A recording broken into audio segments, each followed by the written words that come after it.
दोस्तों, अमेरिका में आने से पहले पाकिस्तान के अंदर मैंने बड़ी गरीबी भी देखी है। कई दफा तो खाना मिल जाता और कई दफा भूखे पेट भी सोया हुआ हूँ। मेरी माँ ने मुझे अपने घर का सामान बेच बेच कर पढ़ाया लिखाया और हमेशा यही बात कही कि हम तुम्हें ना जायदाद दे सकते हैं ना बिजनेस दे सकते हैं, सिर्फ और सिर्फ अगर हम तुम्हें दे सकते हैं तो वो तालीम है। तो बेटा पढ़ा करो। और दोस्तों, वही माँ की बात मैंने अपने दिमाग के अंदर बैठा ली और मैं अपनी तालीम पूरी करता रहा। और कई दफा ऐसा होता कि जब मैं कॉलेज जाता तो मेरे दोस्त मेरा मजाक उड़ाते थे कि तुम कॉलेज जा रहे हो कि खेतों में काम करने जा रहे हो। और कुछ दोस्तों ने तो ये भी मशवरा दिया कि तुम क्रिश्चियन हो, शराब का परमिट बना लो, हमें शराब दे दिया करो, हम तुझे पैसे दे दिया करेंगे। बजाय इसके कि मैं गैर कानूनी काम करता, मैंने मेहनत का रास्ता अपनाया। मैं तालीम हासिल करता रहा, मेहनत करता रहा, क्योंकि कलाम मुकद्दस के अंदर लिखा है कि मेहनती के हाथ बरकत पाएंगे। और दोस्तों, जैसे मैंने अपनी मेहनत और लगन से तालीम हासिल की और पढ़ाई की और मेहनत की, आप भी मेहनत कीजिए, क्योंकि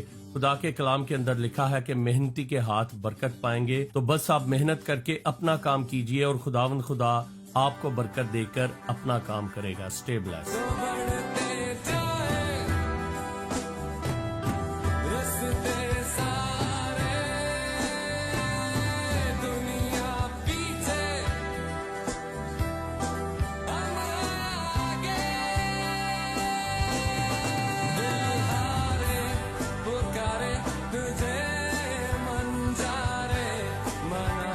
मुझे सुन प्यार